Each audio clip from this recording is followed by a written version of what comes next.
साथियों नमस्कार, मेरा नाम आनंद है। मेरे साथ एक शख्स मौजूद है, नाम है योगेंद्र साक्य। ये पिछले 3 साल से अपने घर नहीं जा पाए हैं। और अपने घर क्यों नहीं जा पाते हैं, बात सिर्फ इतनी सी है कि इन्होंने अपने ग्राम प्रधान जो तिवारी हैं उनके खिलाफ़ इन्होंने बस ये बात कह दी कि वो सरकारी जो पैसा होता है प्रधानी का, उसका वो काम नहीं करवाते हैं, निकालते हैं और अपने निजी खर्च में खर्च कर देते हैं वो। उसके बाद से जब डीएम को इन्होंने शिकायत की साक्य जी ने, तो प्रधान को काम करवाना पड़ा। लेकिन प्रधान उसके बाद से इनसे जुर्माना लिया और उसके बाद इनको मारना पीटना और इनको प्रताड़ित करना शुरू कर दिया। अब ये लखनऊ में ये वो प्रधान जी की चाचा की फ़ोटो है, फटे हाल देखिए, तस्वीरें देखिए। और लखनऊ में हाथ में एक कटोरा लेकर के और न्याय की भीख मांग रहे हैं। साक्य हैं, कुशवाहा समाज से आते हैं। भाजपा की सरकार में न्याय नहीं मिल रहा है कुशवाहा जी को। आइए बातचीत करते हैं और क्या चीज़ें हैं समझते हैं। आपका घर कहाँ पड़ता है? ग्राम टिकसुरी। टिकसुरी जी सर। कौन सी विधानसभा? किसनी विधानसभा है? किसनी? ये तो मैनपुरी जिले का है। जी सर, जी सर। तो मैनपुरी जिले के किसनी विधानसभा के रहने वाले हैं आप? जी सर। क्या हुआ, प्रधान ने क्या किया था? जो मैंने बताया सही बताया? जी सही बताया। मैंने ग्राम प्रधान की शिकायत कर दी थी।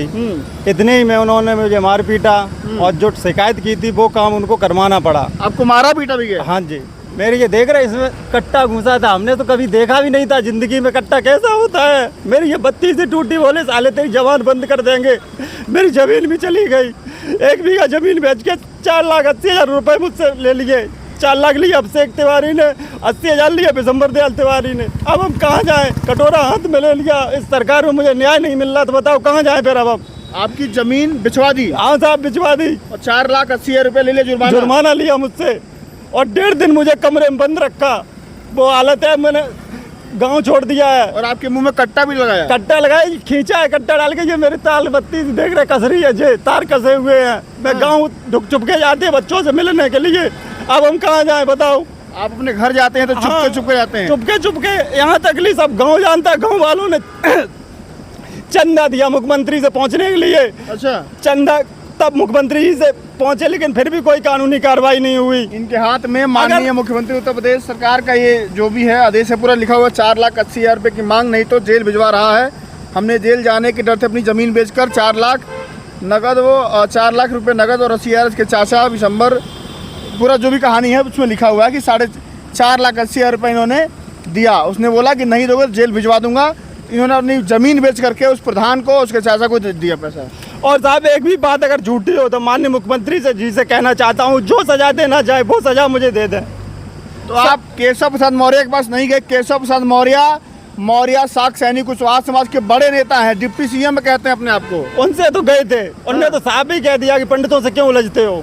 तो बता, पंडितों केशव प्रसाद मौर्य के पास अगर गए आप न्याय मांगने साक्य जी, हाँ जी, तो वो क्या बोले आप? उन्होंने साहब कह दिया कि पंडितों से क्यों उलझते हो। फिर बताओ कहाँ जाएं अब? उन्होंने कहा कि ब्राह्मणों से मत उलझो। तो आपने बताया कि मेरी गलती नहीं है, आपने बताया सब कुछ। उन्होंने साहब यही कह दिया कि पंडितों से मत उलझो। मैं चुपचाप लौट आए वहाँ से। ये हाल है। कहाँ जाएं बताओ? डिप्टी सीएम केशव प्रसाद मौर्य कह रहे हैं कि ब्राह्मणों से पंडितों से मत उलझो उत्तर प्रदेश की सरकार में। आप हाल देखिए, सरकारी पैसा जो है, जो प्रधान गबन कर रहा था, उसका इन्होंने खुलासा कर दिया। तो कीमत ये चुकानी पड़ रही है कि अपनी ज़मीन बेच करके प्रधान ने इनसे वो हर्जाना जो है, हर्जाना नहीं कहें, उगाही कह सकते हैं, वसूल लिया उसने। और इनके पास पैसा नहीं था तो जेल जाने के डर से इन्होंने फर्जी, जो इनको फंसाने की बात कही गई थी, इन्होंने अपनी ज़मीन बेच दी। और घर नहीं जा पाते हैं, चोरी रात में कभी मिलने जाते हैं, 3 साल से बाहर काम धाम करते हैं, घर नहीं जा पाते हैं। सोचिए, ये है उत्तर प्रदेश। सूबे के मुखिया योगी आदित्यनाथ कह रहे हैं कि उत्तर प्रदेश से गुंडे, माफिया, दंगाई और जो भी अपराधी हैं भाग गए हैं। उनको उत्तर प्रदेश में डर लगता है। लेकिन योगी आदित्यनाथ जी इसी उत्तर प्रदेश में आप देखिए, एक तिवारी जो प्रधान हैं, वो किस तरह से एक कुशवाहा समाज के व्यक्ति की किस तरह से वो हालत करके छोड़ दिए हैं। और साहब ये रास्ता फस्ता भी बेच देता है। चक्रोड अगर यहाँ पे है तो ये कहो रात भरे में चक्रोड वहाँ कर दे, ये स्थिति करता है। प्रधान चक्रोड बेच देता है? हाँ, इसको बेचना वाले कुछ नहीं कहते हैं क्या? अब गांव वाले कहें क्या? बेचारे जो कहता है उसे ये मुकदमा लगा देता है, या तो फिर रास्ते से हटा देता है, लेकिन कभी खुद नहीं फंसता है। इसके साथ किसका हाथ है इसके ऊपर, कुछ है आपको लगता है? हाँ जी, किसका हाथ है? ये कोई विधायक जी हैं, उनके साथ रहता है। अच्छा, कौन सी पार्टी के विधायक हैं वो? बीजेपी के। भाजपा के विधायक के साथ प्रधान रहता है? हाँ जी, हाँ जी। और कहता है मेरी सरकार है, मेरा कौन क्या करेगा, मैनपुरी जिला का मैं ही हूँ, जो कुछ हूँ मैं। ऐसे बोलता है? ऐसे बोलता है सर। अब बताओ 3 साल से गांव नहीं जा रहे हैं, भी बच्चे अपने छोड़े हुए हैं, बताओ तो कितनी कष्ट होगी मुँह पे। जमीन भी चली गई, अब क्या हम कर सकते हैं बताओ? न्याय ही मांग सकते हैं और क्या आत्महत्या कर लें, भी बच्चे भी हमारे भटक जाएंगे। आप सोचिए, ये दर्द है उत्तर प्रदेश का। उत्तर प्रदेश में दलितों और पिछड़ों के साथ जो अन्याय आए दिन हो रहा है, उन्हीं सब कहानियों में से एक कहानी ये भी है कि ये व्यक्ति अपनी ज़मीन बेच चुका है, घर नहीं जा पाता है, बीवी बच्चों से नहीं मिल पाता है। और मैंने पहले ही बताया कि इसका गुनाह सिर्फ इतना है कि सरकारी पैसा जो एक प्रधान जो है, जो तिवारी हैं, वो गबन कर रहा था, तो इन्होंने खुलासा कर दिया, डीएम के आदेश से उसको काम करवाना पड़ा।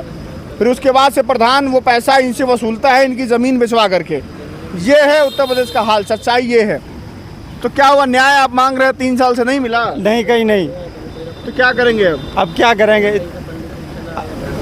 माननी जी के पास आए, यहाँ से न्याय मिलता है तो ठीक है, और नहीं मिलेगा तो फिर क्या करेंगे बताओ? इस सरकार बगल में मुख्यमंत्री आवास है, जनता दरबार लगाते हैं, वहाँ गए हैं? जब मुख्यमंत्री आदेश पे न्याय नहीं मिला है तो ये बताओ लेके गए नहीं? आप थाने वहाँ गए नहीं? थाने में दिखाया डीएम? हर जगह दिखा दिया, कहीं कुछ नहीं होता है। मैनपुर के डीएम क्या बोले हैं आप? सब कुछ नहीं हो जाएगा। तब तक वो मुझे भी हटा देता है, फिर भी कुछ नहीं होगा। वो तो मुझे पूरी मारने। क्या बोल रखा उसने? क्यों आप घर नहीं आते अपने? घर इसीलिए नहीं जाते कि तूने मेरी पोल खोली, हाँ। तब तेरी हम जवानी बंद कर देंगे, बिल्कुल नहीं, इसलिए मैं घर नहीं जाते। ऐसा उसने बोल रखा है? हाँ, बोल रखा है। धमकी दिया है? धमकी दी कि अब उसने साथ किया है, लेकिन वो तो भगवान की कृपा है जो हमें बच जाते हैं।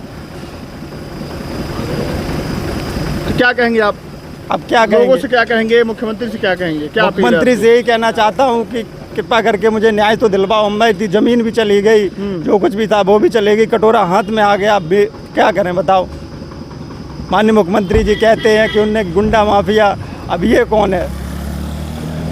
तो ये इनकी कहानी है। साक्य जी जो है मैनपुरी ज़िले के किसनी विधानसभा जो है वहीं के रहने वाले हैं, गाँव के।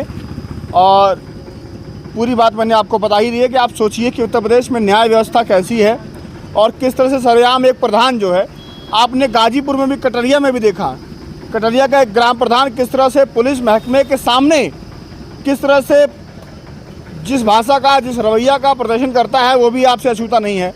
अब यहाँ के प्रधान भी सरकारी रुपये का गबन कर रहे हैं। साकी जी ने खुलासा कर दिया तो इनको अपनी ज़मीन बेचनी पड़ रही है, घर से बेघर हो गए हैं, ये बीवी बच्चों से मिल नहीं पाते हैं, कुछ कर नहीं पा रहे हैं। यही है उत्तर प्रदेश का न्याय व्यवस्था। और जब ये साक्य जी गए डिप्टी सीएम केशव प्रसाद मौर्य के पास कि हमारी सुनवाई करिए, हमारे साथ ऐसा ऐसा हुआ है, तो उन्होंने कहा कि ब्राह्मणों से मत उलझो, ये कह के उन्होंने यहाँ से इनको कहा चले जाओ यहाँ से। तो ये है उत्तर प्रदेश। नमस्कार।